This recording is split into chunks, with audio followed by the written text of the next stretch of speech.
ہمیں ماحول نے ایک ذہن دیا کہ تمہاری زندگی پیسے سے بنتی ہے، پیسے والا آدمی بہت بڑا ہوتا ہے، جس کے پاس پیسہ نہیں ہوتا وہ بہت چھوٹا ہوتا ہے۔ یہ ہمارا ذہن بنا، ماں باپ نے بنایا،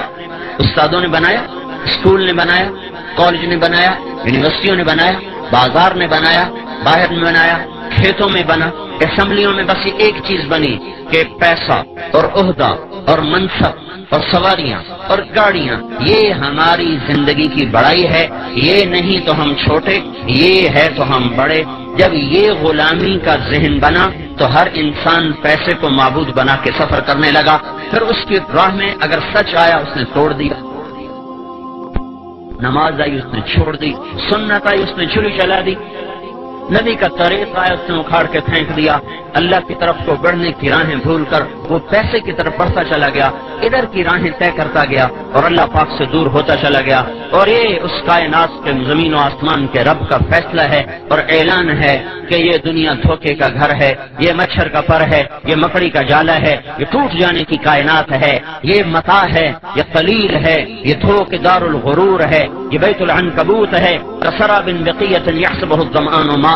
یہ ریت کا دکھتا ہوا پانی ہے، جتنا قریب جاؤ گے آگے، جتنا قریب جاؤ گے آگے، تو دنیا کی دوڑ لگانے والے، وہ مال کے کو معبود بنا کر چلنے والے، وہ آہستہ آہستہ اللہ سے دور ہوتے چلے جاتے ہیں، اللہ کے حبیب سے دور ہوتے چلے جاتے ہیں۔ ان کے لیے سچ ایک بے معنی لفظ ہوتا ہے، صدق و امانت ان کے لیے مذاق ہوتا ہے، پاک دامنی اور تقدس ان کے لیے بے معنی الفاظ ہوتے ہیں، اللہ کا دین، اس کی شریعت، نبی کا طریقہ، اس کی سنت، یہ ان کے لیے بیکار الفاظ ہوتے ہیں۔ ان کی ڈکشنری میں ان الفاظ کا کوئی مطلب نہیں ہوتا، ان کے مطلب، ان کے مطالب، ان کے الفاظ، ان کی تعبیرات تمام کی تمام پیسے پر جا کر ختم ہوتی ہیں، وہ پیسے سے شروع ہوتی ہیں، پیسے پر ختم ہوتی ہیں۔ اس کے لیے وہ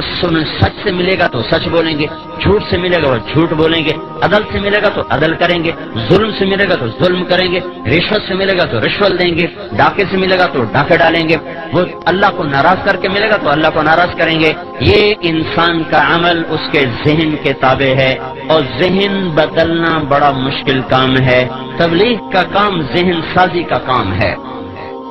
اور یہ اللہ کا فیصلہ میرے بھائیو، یہ اس مالک الملک کا فیصلہ ہے کہ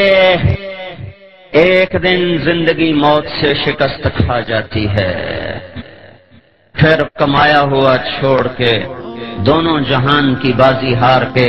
لوگوں کے کندھوں پہ اٹھا ہوا خاموش تصویر بنا ہوا، عبرت کا نشان بنا ہوا،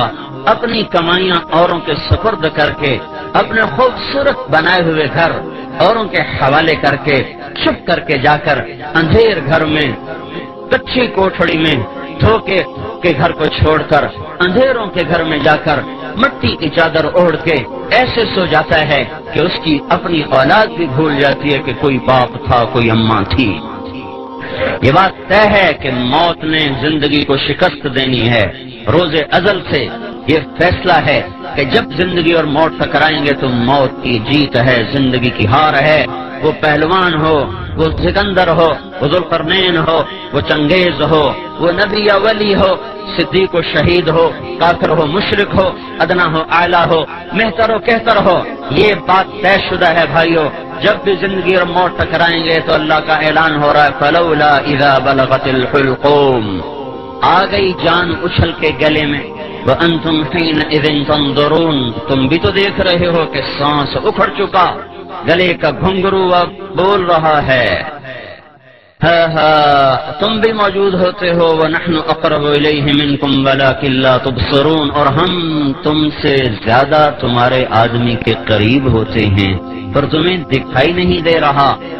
فَلَوْلَا إِن كُنْتُمْ غَيْرَ مَدِينِينَ، اب اگر تم کہا کرتے تھے پیسہ ہے تو سب کچھ ہے، پیسہ ہے تو سب کچھ ہے، پیسہ نہیں تو کچھ نہیں، بچاؤ اس کو، میں اس کو لے جا رہا ہوں، بچاؤ، ترجعونها إن كنتم صادقين، لاؤ دنیا کے سیم و زر ڈھیر لگا دو، انبار لگا دو، بچاؤ اس کو، تیرا رب موت کا پنجہ اس پہ گاڑ چکا ہے، لاؤ اسباب زندگی کو اور لاؤ اسباب حیات کو،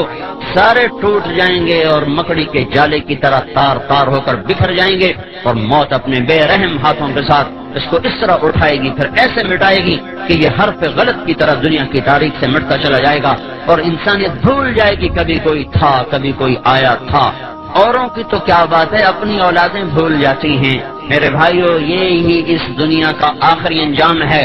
مال کی دوڑ لگانے والے سے دیوانہ دنیا میں کوئی نہیں، زمین آسمان میں اس سے بے وقوف انسان کوئی نہیں، جو پیسے کو منزل بنا کر، دنیا کی عزت کو منزل بنا کر، دنیا کی چیزوں کو منزل بنا کے دوڑ لگا رہا ہو۔ یہ اللہ کا اعلان ہے، اللہ کا فیصلہ ہے، اور پوری دنیا کے انسانوں کے لیے سب سے بڑا حادثہ ان کی موت ہے۔ اللہ کے نبی نے فرمایا کسی بھی انسان کے لیے اس کی زندگی میں سب سے بڑا حادثہ اس کا مر جانا ہے۔ کون چاہتا ہے میں مر جاؤں، ہنستے کھیلتے گھر کو چھوڑ کے جگر ویران کے دیش میں سو جاؤں، گھر کی چار پائیاں میں سریاں چھوڑ کر؟ وہ تو ٹائلیں منگوائیں بڑی خوبصورت، ان کو لگایا بڑے سلیقے اور قرینے سے، بیڈ بنوائے بڑے لاکھوں روپے کے، کمبل اس پر بچھائے اسپین کے، پتہ نہیں امریکہ کے، پتہ نہیں جاپان کے، اور اس میں لائٹوں کا نظام چلایا، گرمی کے لیے ایئر کنڈیشن لگایا، سردی کے لیے ہیٹر لگائے، ایسے خوبصورت گھر بنائے، اور پھر اوروں کے حوالے کر کے خود چھپ کر کے حسرت کی تصویر بنا ہوا اس گندے گڑھے میں جا کے گر جاتا ہے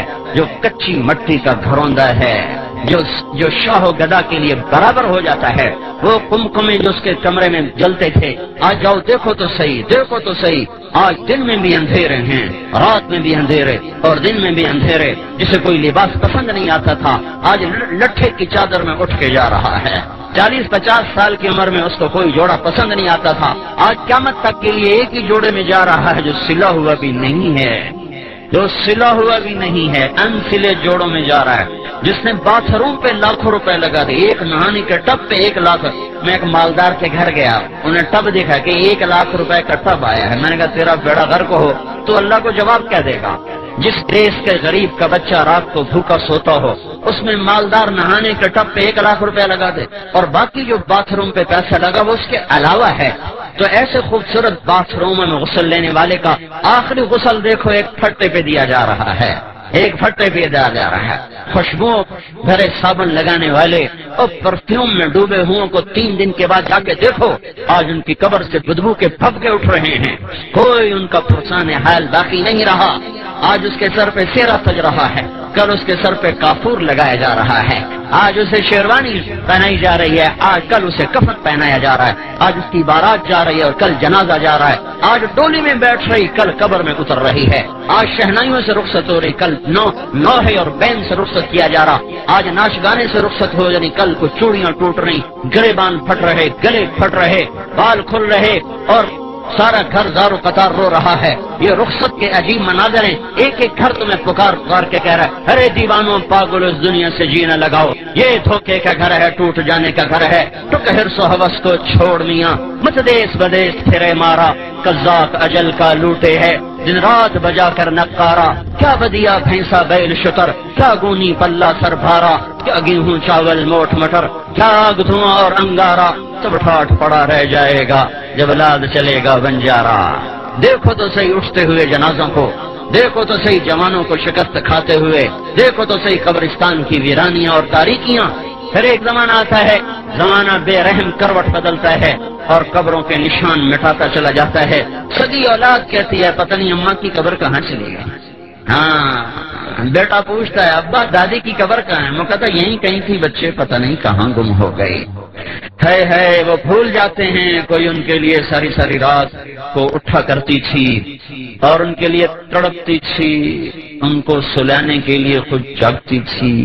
ان کو کھلانے کے لیے خود فاقے کاٹتی تھی۔ لوگ بھول جاتے ہیں کوئی باپ تھا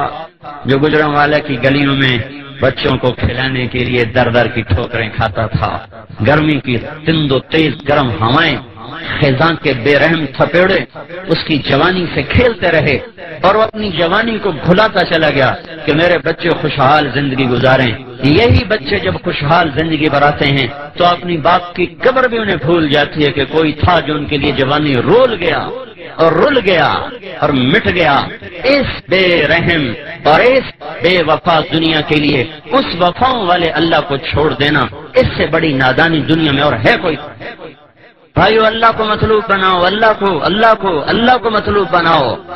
ماں سے زیادہ پیار دینے والا، باپ سے زیادہ سایہ دینے والا، دوستوں سے زیادہ وفا کرنے والا، کفا باللہ ولیہ۔ اللہ تعالیٰ کہہ رہا ہے سارے جہان سے دوستی لگا لی، کبھی مجھ سے بھی تو لگا، مجھ سے تو لگا کے دیکھ، پھر میرا برتاؤ بھی دیکھ لینا۔ کفا باللہ وکیلا، ساری عدالتوں کے وکیل تو نے کر کے دیکھ لیے، پر تو مقدموں پہ مقدمے ہارتا چلا گیا، بازیاں ہارتا چلا گیا، کبھی مجھے وکیل بنا کے دیکھ، میں وہ ہوں جو کبھی ہارا نہیں کرتا، کفا باللہ وکیلا، مجھے وکیل بنا لے۔ انسان چاہے کتنا ہی اونچا اڑ جائے، اس کے لیے غم ایک ایسی چیز ہے جس سے وہ چھٹکارا نہیں پا سکتا۔ یاد رکھو دنیا میں خوشیاں کوئی نہیں، ایک خوشی کے لیے بھی ہزاروں غم جھیلنے پڑتے ہیں، یہاں اتنا ہو جائے کہ غم ہلکے ہو جائیں تو یہی بہت بڑی کامیابی ہے۔ انسان کا اندر پھٹتا ہے، وہ چاہتا کوئی چارہ ساز ہوتا، کوئی غم گسار ہوتا، کوئی میری سننے والا ہوتا، کوئی مجھ سے پوچھنے والا ہوتا، لیکن کون کب تلک سنے اور پوچھے؟ نہ بیوی، نہ ماں، نہ باپ، نہ بچے، نہ دوستوں میں حوصلہ کہ وہ میری لمبی درد بھری کہانیاں سن سکیں۔ اللہ تعالیٰ فرما رہا ہے مجھے سنایا کر، کفا باللہ شہیدا، میں ہر وقت تیرے ساتھ ہوں، دور جاتا ہی کوئی نہیں ہوں، تو جب مجھے بلائے گا میں سب سو رہے ہوں، سب جاگ رہے ہوں، اندھیرا